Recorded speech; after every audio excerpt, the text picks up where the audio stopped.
হচ্ছে আজকে শরতের আকাশ বলবো না ভাদ্রের আকাশ বলবো।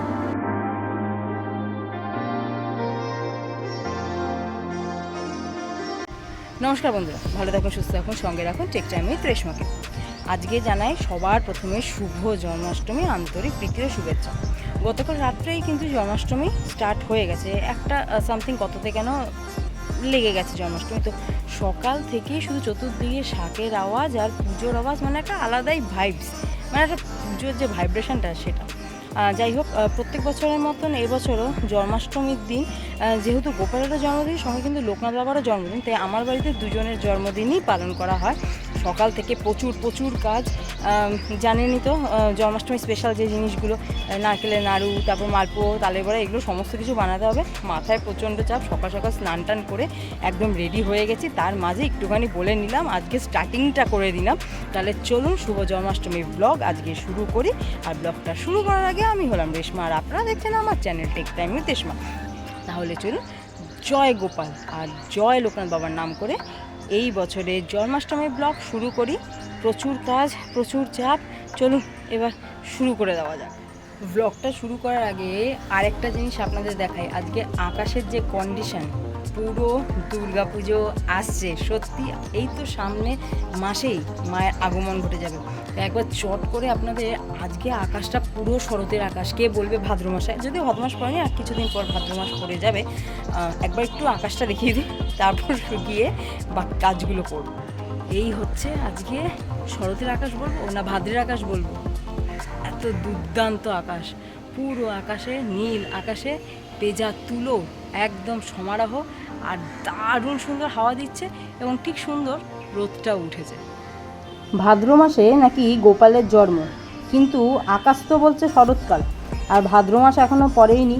তাহলে কি বলা যায় বলুন তো, ভাদ্র শরতে গোপালের জন্ম হলো এবার। আর এই ছিল আজকে জন্মাষ্টমীর দিন গোপালের সকাল সকাল বার্থডে লুক। বার্থডে বয় বারবার তো নতুন নতুন জামা পরবেই, জামা চেঞ্জ হবে, নতুন জামা পরবে। তো সকালে পরানো হয়েছিল পিঙ্ক রঙের জামা, সঙ্গে ছিল পিঙ্ক রঙের ফুল, মানে ম্যাচিং যাকে বলে। কালারটা জামার বোঝা যাচ্ছে না যেহেতু মালাটা পরিয়েছি। হ্যাঁ, এই মালাটা কিন্তু আমি হাতে গেঁথে দিয়েছি, কেমন হয়েছে বলবেন। চলুন এবার শুরু করা যাক গোপালের জন্মদিনের মেনু, মানে খাওয়া দাওয়ার পর্ব। তো প্রথমেই মা সকাল সকাল আগে এই যে মালপুয়ো করব সেই ব্যাটারটাকে ভিজিয়ে রেখেছিল। আর মালপুয়ো করতে কী কী লাগে সেটা তো আপনারা সবাই জানেন। লাগে হচ্ছে সুজি, ময়দা, একদম সেম অনুপাতে।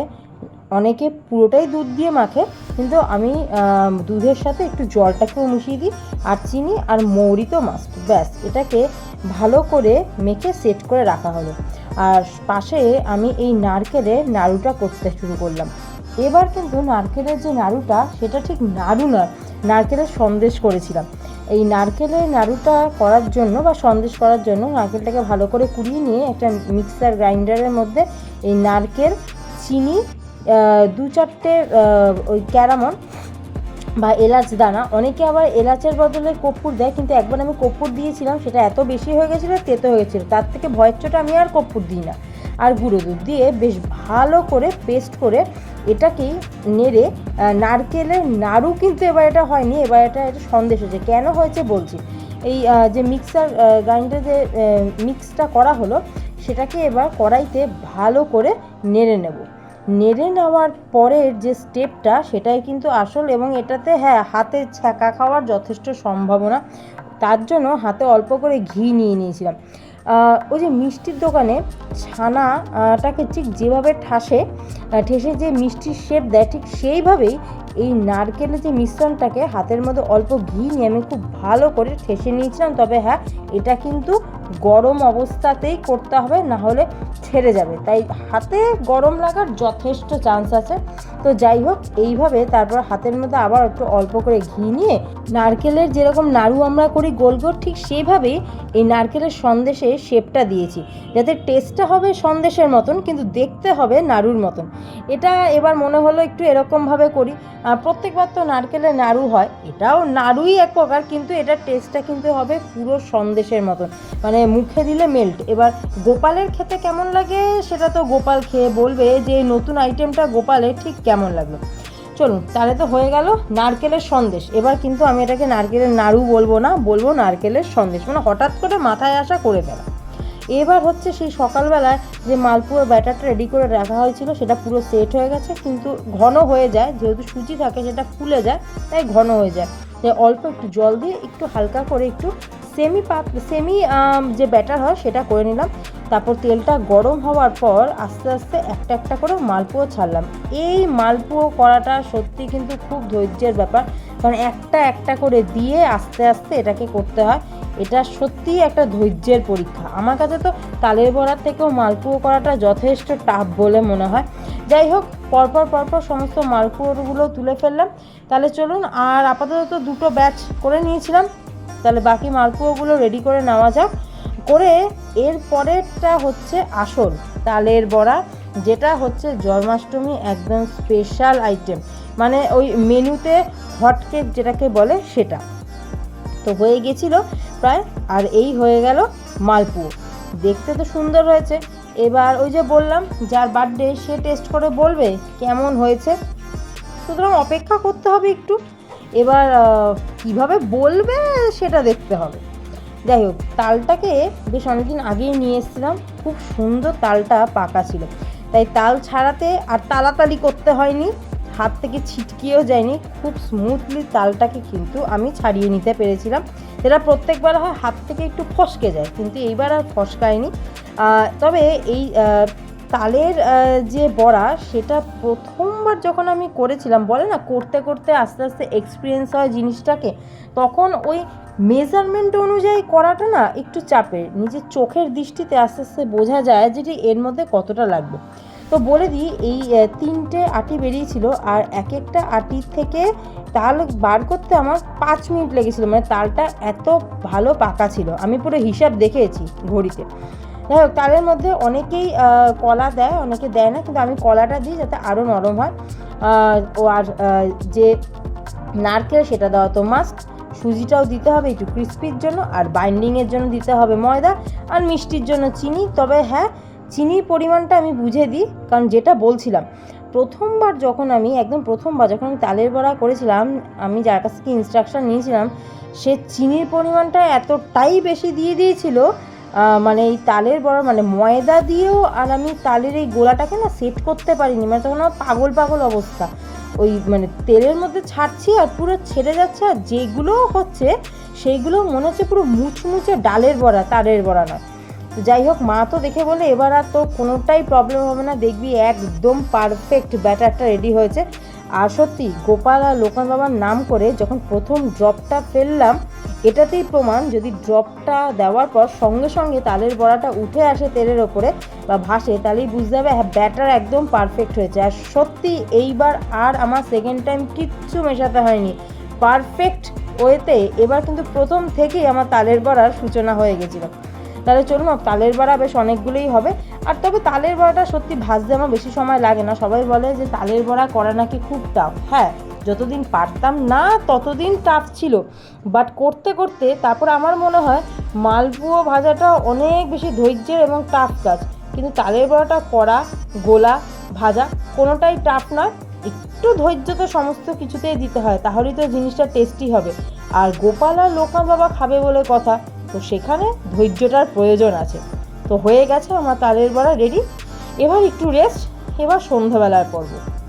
এখন সন্ধ্যাবেলা, আর বার্থডে বয়ের মেন যে পুজোর পর্ব সেটার সূচনা। তো দুটো জামা ছিল, একটা এই একদম রেড আর আরেকটা রেডের মধ্যে সাদা কাজ করা। তো আমি সিলেক্ট করেছিলাম যে রেডের মধ্যে সাদা কাজ করা জামাটাই গোপালকে আজকে জন্মাষ্টমীর দিন পরাবো, আর আরেকটা যে রেড ওটা কালকে যে নন্দ উৎসব তখন মা পরিয়ে দেবে। তো চলুন তাড়াতাড়ি এবার গোপালকে সাজিয়ে নিই, বেশ অনেকটা দেরি হয়ে গেছে। এই গোপাল পুজো সূচনা একটা ছোট্ট গল্প আছে। আমি তখন প্রায় অনেকটাই ছোট, মোটামুটি ধরুন ক্লাস 2তে কি, হ্যাঁ 2তেই পড়ি। তো আমি আমার জেঠুর সাথে, আমি যেখানে থাকি সেখানে রথের মেলা হয়, জেঠু আমাকে রথের মেলায় নিয়ে গেছিলো। সেখান থেকে আর কিছু না কিনে আমি এই গোপালকেই কেন জানি না সিলেক্ট করেছিলাম। তো বাড়িতে আনার পর ছোটরা যেরকম করে ওই পুজো খেলা, তো আমিও না এরকম এই গোপালকে বসিয়ে এই ফুল টুল দিয়ে পুজো খেলতাম, পুজো করতাম না কিন্তু। তো আমার বড় পিসি ওই দেখে হঠাৎ করে একদিন সিংহাসন এনে গোপালকে বসিয়ে দিয়েছিল, বলেছিল নে এবার পুজো কর। আর এই যে গলার এটা দেখছেন, এটা কিন্তু এই বছরে গোপালের রাখি, মানে গোপালের রাখি কম, গোপালের হার হয়ে যায় বেশি, যাই হোক। তো সে তখন থেকে কিন্তু আমার এই গোপালকে পুজো করা। হ্যাঁ, প্রথম দিকে তো এই তালের বড়া এইসব কিছু করতে পারতাম না, কিন্তু তারপর ভাবলাম যে না, গোপাল তো এগুলো খেতে ভালোবাসে, তো যাকে আমি এত ভালোবাসি, যাকে আমি পুজো করি, তো তার পছন্দের খাবারটা তৈরি করাটা একবার ট্রাই করাই যাক না, হয়তো আমি পেরে যাব। আর হ্যাঁ, প্রথমবার সাকসেসফুল হইনি ঠিকই, কিন্তু তারপরের বার থেকে কিন্তু আস্তে আস্তে করতে করতে এবার মনের মধ্যে সেই কনফিডেন্সটা এসছে যে হ্যাঁ আমি পারবো করতে, ঠাকুর ঠিক পারিয়ে দেবে। এই যে মালাগুলো দেখছেন, সব মালা কিন্তু মা গেঁথেছে। সকালে মালাটা না আমি গোপালকে পরিয়েছিলাম গেঁথে, কিন্তু এইগুলো সমস্তই মায়ের গাঁথা। আর চেষ্টা করি এই পুজোর দিনে মা যে মালাটা গেঁথে দেয় সেটাই ঠাকুরকে দেওয়া। চলুন তাহলে এবার তাড়াতাড়ি গোপালকে সাজানো হয়ে গেল, লোকনাথ বাবাকেও সাজানো হয়ে গেল। আর এই হচ্ছে আজকে আমার ঠাকুর ঘরের সব ঠাকুরকে সাজানোর পর পুরো ঠাকুর ঘরের লুক। এবার হচ্ছে গোপালকে খেতে দেওয়ার পালা, তারপর তো পুজো আছেই। চলুন তাড়াতাড়ি গোপালের প্রথম যে ফেভারেট প্লেট, মানে চকলেটের প্লেট, সেটাকেই গুছাতে হবে। আর এবার মোটামুটি দোকান থেকে যত রকমের চকলেট পেয়েছি সব তুলে নিয়ে চলে এসেছি গোপালের জন্য। গোপাল যেটা পছন্দ করে সেইটা খাবে। চলুন তাহলে তাড়াতাড়ি এই গোপালের এই চকলেটের প্লেট, যেটা আমি বলি স্পেশাল প্লেট গোপালের, সেটাকে সাজিয়ে ফেলি। সমস্ত কিছুই আছে, তবে হ্যাঁ এবার ওই নিম্বুসটা দিয়েছিলাম কেন, গোপাল তো বাচ্চা, এই তালের বড়া খেয়ে যদি একটুখানি অ্যাসিডিটি হয় তখন নিম্বুসটাকে অ্যাসিডটা নামিয়ে নেওয়া যাবে। তা বাড়িতে কার্বোজাইন আছে, তবে সেটা দেওয়াটা একটু বেশি বাড়াবাড়ি হয়ে যাবে, তো তাই আর সেই সব দিন। আর এই হচ্ছে সেই স্পেশাল থালি, গোপালের স্পেশাল থালি চকলেটের। আর চলুন বাকিটাও সাজিয়ে ফেলি, কারণ প্রায় অনেকটাই দেরি হয়ে যাচ্ছিল। যদিও গোপাল পুজো, জন্মাষ্টমী পুজোটা একটু রাত করেই হয়, তাও এই বছর পুজোটা অনেকটাই দেরি হয়ে গেছিলো। তাহলে চলুন তাড়াতাড়ি এই ঠাকুরের এগুলো গুছিয়ে নিয়ে পুজো শুরু করা যাক। মোটামুটি আমি যেটুকুনি পেরেছি ঠাকুরকে সেইটুকুনি চেষ্টা করেছি গুছিয়ে দেওয়ার। এবার ঠাকুর বুঝবে কেমন করতে পারলাম আর কতটা কি পারলাম। আশা করি ঠাকুরের ঠিক পছন্দ হয়েই যাবে, কি বলুন? আপনাদের পছন্দ হচ্ছে তো? আমি যেটুকুনি চেষ্টা করেছি, যেটুকুনি পেরেছি সেটুকুনি করেছি। চলুন তাহলে পুজো শুরু করা যাক। মাও ওখানে গোপালের অষ্টশত যে নাম সেটা করতে শুরু করে দিয়েছে। আর এই যে ঠাকুরের ভোগ সাজানোর পর এই হচ্ছে ঠাকুরের পুরো ঠাকুর ঘরের লুক এবং ঠাকুরের লুক। এবার ঠাকুর খাওয়া দাওয়া করুক। আর যেটা বললাম, মাও ওখানে পুজো শুরু করে দিয়েছিল। তাহলে আজকে ব্লগটাকে এখানেই শেষ করছি, কারণ পুজোর এখনও বেশ কিছু পর্ব বাকি আছে, সেখানে এবার মনোযোগ দিতে হবে। তাহলে আজকে ব্লগটাকে এখানেই শেষ করলাম। ব্লগটা কেমন লাগলো সেটা কিন্তু জানাতে ভুলবেন না। আর ভালো লাগলে ব্লগটাকে লাইক, শেয়ার আর কমেন্টস এটাও কিন্তু করবেন। আর আমার গোপালকে আর লোকনাথ বাবাকে এবছর কেমন লাগছে সেটা কিন্তু অবশ্যই জানাবেন কমেন্টস বক্সে। তাহলে আজকের মতন ব্লগটাকে শেষ করছি, আবারও ফিরে আসবো নতুন ব্লগ নিয়ে। ততক্ষণ ভালো থাকুন, সুস্থ থাকুন, সঙ্গে রাখুন টেক টাইম উইথ রেশমাকে। আবারও হাজির হব আপনাদের সামনে নতুনভাবে নতুন পর্ব নিয়ে। ততক্ষণ ভালো থাকুন, সুস্থ থাকুন।